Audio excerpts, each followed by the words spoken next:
My cheating ex-wife sued me thinking she'd win my house and money, but karma struck back hard. She lost everything, and now pays me child support. Hi all.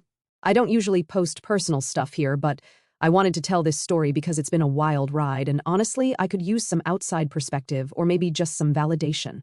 I'll give you some context of how and why we divorced before exposing her after-divorce games. Bear with me. So, when my ex-wife Sarah, female, and I, male, decided to have kids, it felt like the start of a new chapter in life, one filled with promise. At the time, I was 32, working as an engineer and earning enough to give us a comfortable lifestyle. Sarah, at 29, was doing well as a marketing associate. We were a team, or so I thought.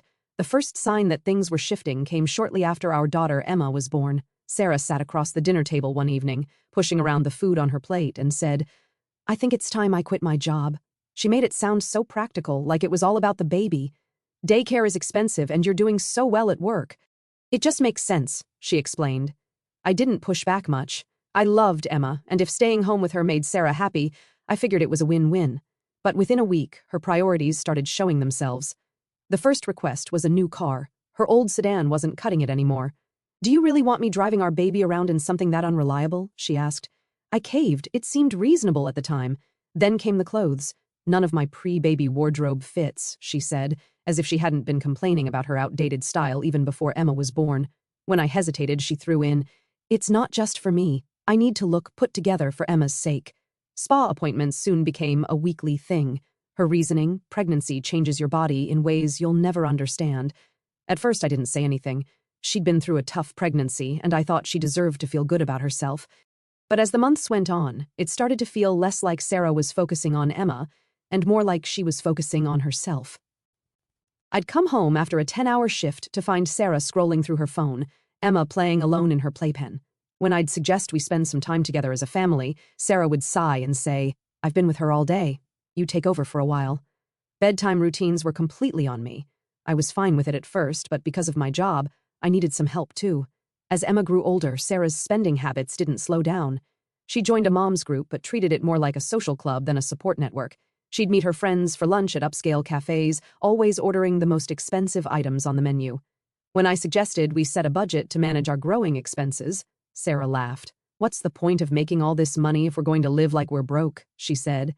It stung. I'd been working overtime, missing out on moments with Emma, and Sarah's response felt dismissive. By the time our son Ethan, who was 2 years old, arrived, the cracks in our relationship had turned into a chasm.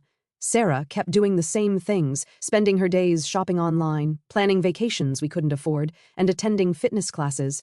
Any talk of cutting back was met with resistance.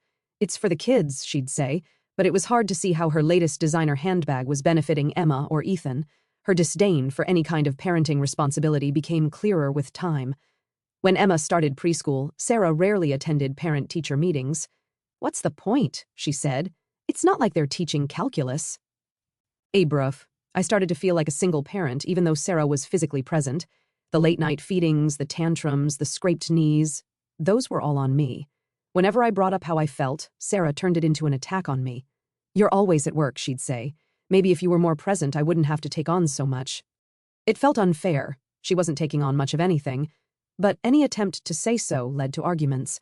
I was exhausted. Looking back, I should have seen it coming. The small requests that turned into big demands, the dismissive comments about my efforts, the way she always found a way to make everything about her.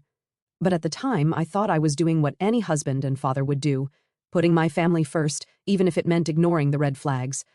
At that time, our lives looked perfect on the surface. We had a nice house, 2 beautiful kids, and enough money to cover our bills and then some. But underneath, the foundation of our marriage was crumbling. Sarah and I were living separate lives, even though we shared the same roof. I kept telling myself it was just a phase, that once the kids were older, things would settle down, that Sarah would find her way back to being the woman I fell in love with. But deep down, I knew the truth. Sarah wasn't interested in building a life together anymore. She was only interested in taking what she could, and I was about to find out just how far she'd go to get what she wanted. Over time, the cracks in Sarah's facade grew harder to ignore. It started with the kids. Emma was only 7, bright and curious with a knack for asking a million questions about everything. Ethan, at 4, was quieter, always shadowing me or clinging to his sister.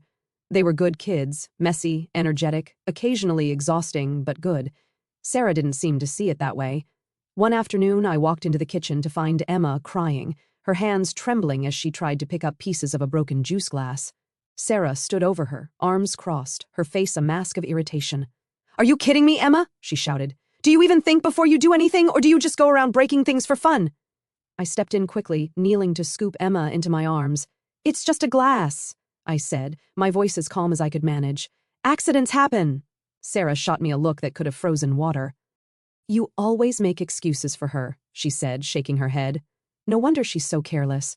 I tried to talk to her about it later, after the kids were in bed. "You can't talk to her like that," I said. "She's a child. She's going to make mistakes." Sarah waved me off. "You're too soft on them," she said. "They'll grow up weak if you keep coddling them."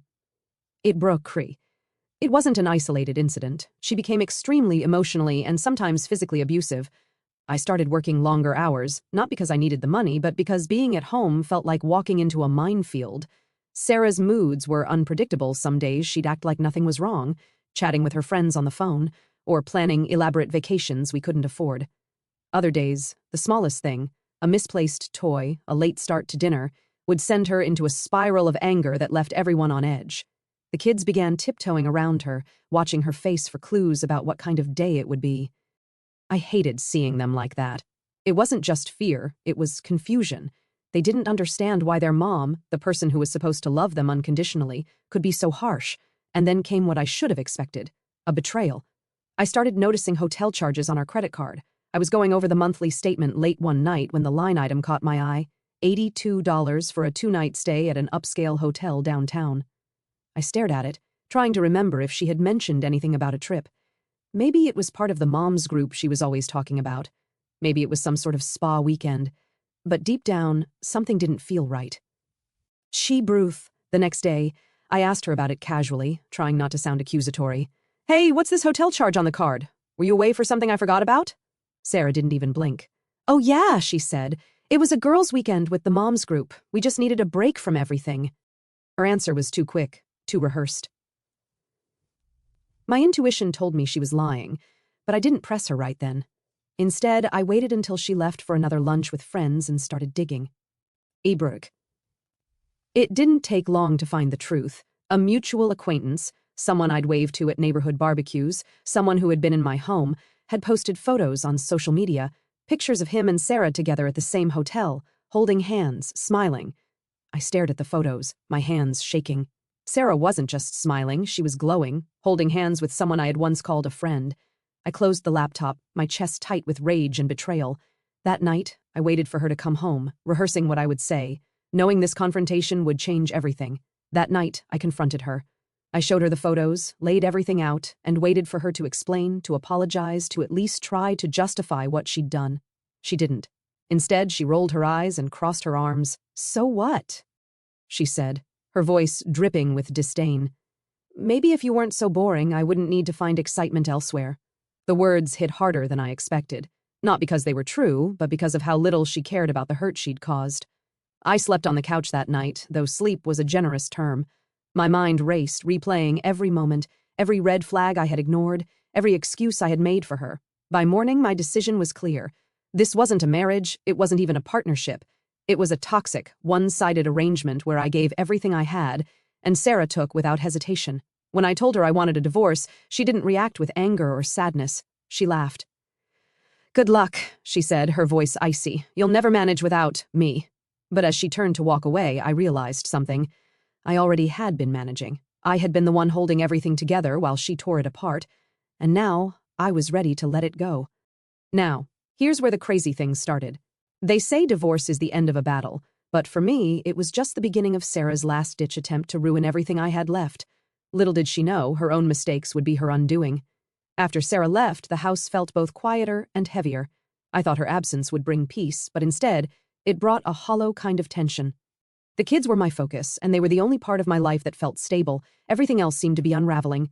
Sarah had always been difficult, but the divorce turned her into someone I barely recognized. She refused to cooperate on anything. Every decision became a battle, splitting assets, arranging visitation, even figuring out who would keep the dog. For someone who always acted above it all, she was suddenly deeply invested in making my life miserable. She also refused to pay her share of the kids' expenses. When I asked her about splitting daycare or school costs, she'd reply with a smirk, You wanted them more than I did. You figure it out. It wasn't just hurtful, it was infuriating. Money was tight, with our accounts frozen during the divorce process. I had to rely on friends and family to get by. Every paycheck went toward keeping the lights on and making sure the kids didn't feel the strain. I cut out everything unnecessary, cable, eating out, even coffee on the way to work. Meanwhile, Sarah seemed to live exactly as she had before. Abra. It wasn't long before the kids started asking questions. Why doesn't Mom live here anymore? Emma asked one night. She was old enough to understand that something big had changed, but too young to grasp the full picture. I told her what I could. Sometimes grown-ups don't get along the way they should, and it's better for everyone if they live in separate places. Emma nodded, but her eyes were searching for something more. Ethan, on the other hand, didn't ask much. He just clung to me more tightly than ever. Through all of this, Sarah wasn't exactly making an effort to stay connected with the kids. She'd cancel visits last minute, claiming she was overwhelmed or busy with work, though what work she meant was anyone's guess. On the rare weekends she did take them, she treated it more like a chore than quality time. Emma came home once, confused and teary-eyed. Mom said she didn't have time to play, she told me. She was on her phone the whole time. I didn't know how to respond. How do you explain to a child that their parent sees them as an inconvenience? I tried my best to fill the gaps Sarah left, throwing myself into every school event, playdate, and bedtime story. It wasn't just for the kids, it was for me. They were my lifeline, the thing that kept me going when everything else felt like it was falling apart. The legal process dragged on longer than I ever imagined, costing me nearly $15,000 in lawyer fees and court appearances. Sarah's lawyer filed delay after delay, arguing over things that didn't even matter. I lost count of the number of nights I stayed up, going through documents and trying to make sense of what she wanted. It wasn't about fairness or even money, it was about control. Ebru. Eventually, the court sided with me on most issues. I got primary custody of the kids, which felt like a victory, though a bittersweet one. Sarah was ordered to pay child support of $1,200, but she dragged her feet every step of the way. When the payments finally came, they were late and incomplete. One day, as I was going through the mail, I found a letter from her lawyer. Sarah was contesting the child support amount, claiming it was unfair. I couldn't help but laugh bitterly. After everything, she still thought she deserved more. Ibra.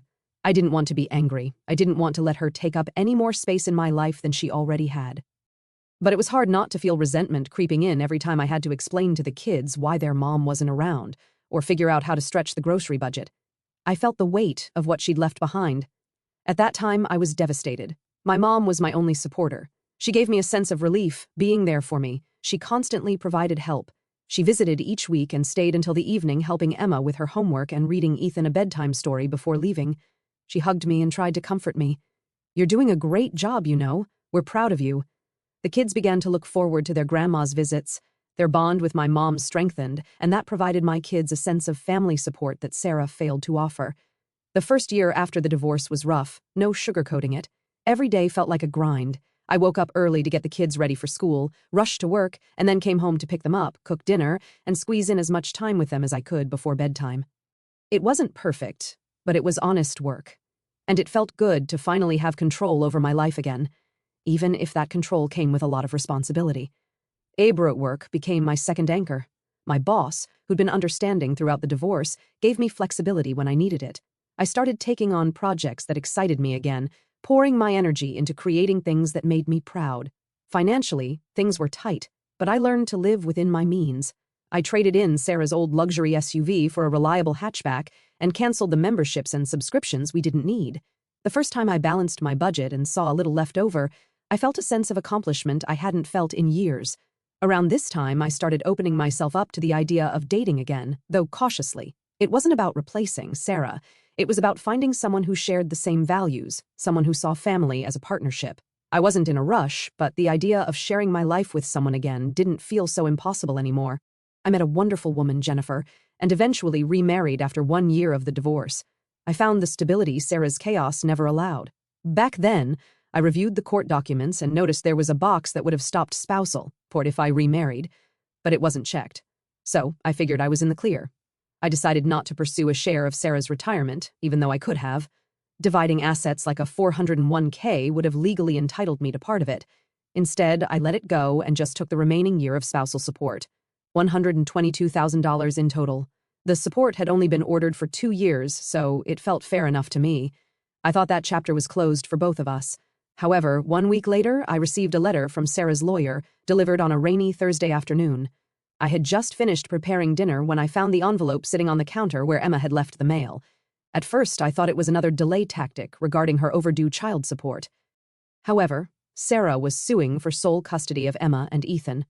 Her claims were as ridiculous as they were infuriating. According to the paperwork, I had manipulated the children into resenting her and had actively poisoned their relationship with her. Sarah demanded full custody, with me relegated to visitation every other weekend.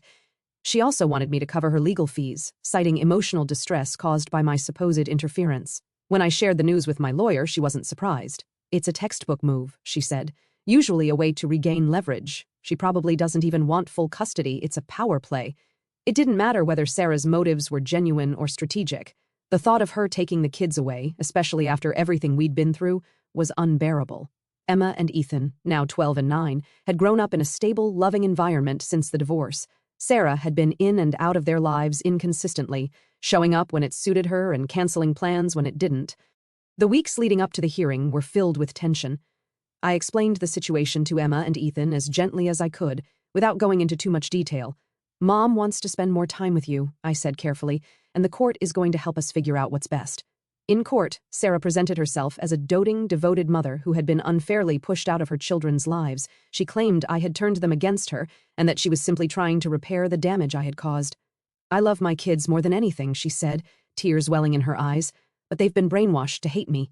Her demands were clear and aggressive. She wanted sole legal and physical custody, leaving me with minimal visitation. She also requested a reduction in her child support payments, arguing that she would be the primary caregiver and therefore shouldn't have to contribute financially. To top it off, she sought reimbursement for her legal fees, which were conveniently estimated at just under $115,000.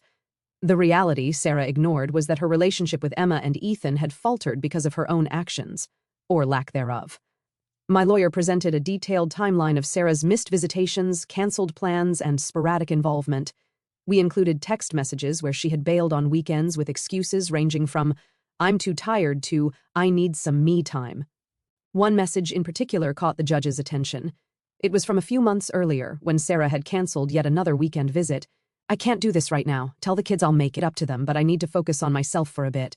When it was my turn to testify, I focused on the kids. I described their routines, their schools, their hobbies. I talked about how Emma had started excelling in science and how Ethan had recently joined a soccer team. I explained how I had been the one attending parent-teacher conferences, taking them to doctor's appointments, and reading bedtime stories every night. The court also heard from Emma and Ethan directly, something I had been nervous about but ultimately agreed to because it was important for their voices to be heard. "Ibra," Emma's words were measured but powerful. "I love my mom," she said, looking directly at the judge, "but she doesn't really spend time with us. Dad's the one who's always there. He's the one who makes sure we're okay." Ethan, shy as always, spoke softly but with conviction. "I want to stay with Dad," he said simply. Sarah's lawyer tried to discredit their statements, suggesting I had influenced their opinions, but the judge wasn't buying it. The facts were clear. Sarah's involvement in the kids' lives had been inconsistent at best, and her sudden push for custody felt more like an attempt to regain control than a genuine desire to be a better parent. The proceedings took weeks, during which Sarah's anger only grew. It was during one of these sessions that she discovered I had remarried a year earlier. She hadn't paid much attention to my personal life until that moment, but when my remarriage was brought up as part of a financial disclosure, her face turned red with fury. "You've been taking spousal support this whole time," she hissed at me outside the courtroom. "You owe me that money." The irony was almost laughable. Sarah had failed to check the box during the divorce to end spousal support upon remarriage, a mistake entirely of her own making. But now she acted as though I had stolen from her. The judge ultimately ruled in her favor on the spousal support repayment, ordering me to return the $112,000 I had received after remarrying. However, in the same breath, the judge increased Sarah's child support obligation to $2,200 a month. It ended up that I got an extra $1,000 a month through minor adjustments, and she repaid herself by dropping her claim to my car. In return, I agreed to let her have 2 extra weeks of summer visitation with our kids, which seemed like a fair trade. When the final ruling was announced, Sarah's demeanor shifted. She dropped her demand for sole custody in exchange for 2 extra weeks with the kids during summer vacations. She framed it as a gracious compromise.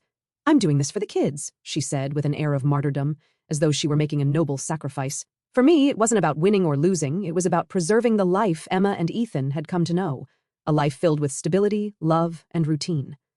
Sarah's attempt to disrupt that had failed, but it left scars nonetheless. However, I kept in mind that Sarah wasn't the type to let go without taking one last shot. It started with a passing comment from my lawyer during a routine check-in. "You know you're still entitled to half of Sarah's retirement account," she said, almost casually. I had waived my claim to it during the divorce, hoping to keep things amicable at the time. But after years of her games, unpaid child support, and relentless drama, I wondered if it was time to revisit that decision. At first, I hesitated. Going after Sarah's retirement felt like stirring up trouble when things were finally calm. But whenever I thought about it, it felt like the right thing to do, not out of spite, but as a way to hold her accountable for years of reckless behavior. This wasn't about revenge, it was about fairness. When I filed the motion, Sarah's reaction was as explosive as I'd expected. She called me almost immediately. "Are you serious? You're coming after my retirement now? You really are pathetic." I stayed calm. "This is what I'm legally entitled to," I said. "It's not about you, it's about doing what's right for the kids and their future." Brooke Sarah, of course, didn't see it that way. She mocked me at every turn, calling me bitter, petty, and obsessed. During one particularly heated exchange in court, she said, "This is why you'll never be happy. You can't let things go." Her tactics to delay the process were relentless. She ignored court orders, claimed she didn't have the funds, and dragged the case out for years. At one point, she even argued that she had spent most of the account, though bank statements quickly disproved that claim. Each court hearing felt like a battle. Sarah would arrive with her usual smugness, often making snide comments loud enough for me to hear. "Still chasing crumbs," she said once, smirking as she walked past me. But I stayed focused. I wasn't there to engage with her games, I was there to secure what was owed, not just for me, but for the future I was building for Emma and Ethan. Finally, after nearly 4 years, the court ruled in my favor. I was awarded 50% of Sarah's retirement account, a figure that ended up being significantly larger than I'd anticipated. I had expected around $112,000 based on the original estimates, but after reviewing the updated statements, the court ordered Sarah to pay me just over $48,000. The news didn't sit well with Sarah or her new fiancé, who had entered the picture during the latter half of the proceedings. He sent me an email shortly after the ruling, accusing me of ruining their future and calling me vindictive. My response was simple. Sarah made her choices, and these are the consequences. I told him that if he really wanted to marry her and protect his assets, they could get a prenup, so he wouldn't have to worry about it. He said he shouldn't have to sign a prenup because I robbed them. I didn't give him much thought. The last thing I wanted to care about was Sarah's stuff. The payout allowed me to do something I had dreamed of for years, set up college savings accounts for Emma and Ethan. It wasn't enough to cover everything, but it was a start. Knowing that I could give them a better foundation for their futures was worth every frustrating moment in court. As for Sarah, the ruling hit her harder than I think she ever expected. Her social media, once filled with pictures of extravagant outings and updates about her dream wedding, became quieter. Mutual friends mentioned she had started complaining about financial stress, though I didn't pay much attention. For me, life moved on in the best way possible. Jennifer and I continued to grow together, building a home filled with love and stability. Emma blossomed into a confident teenager, excelling in school and dreaming of becoming a writer. Ethan found his footing on the soccer field, his quiet determination shining through in every game. One evening, as we sat around the dinner table, Ethan asked, "Dad, are you happy now?" The question made me realize just how far we'd come. "Yeah," I said, smiling at him, "I really am." Looking back, Sarah's choices had always been about taking money, taking time, taking control. But life has a way of balancing the scales. Her greed, her refusal to take responsibility, it all came back to her in the end. For me, it wasn't about winning. It was about creating a life where my kids could thrive, where they could feel loved and supported, and where we could move forward without the weight of Sarah's chaos dragging us down. In the end, Sarah's greed led her to exactly where she is now, on the outside looking in. While I don't celebrate her struggles, I don't pity her either. You play greedy games, you win greedy prizes. But for me and my family, we've won something far greater. We've won peace.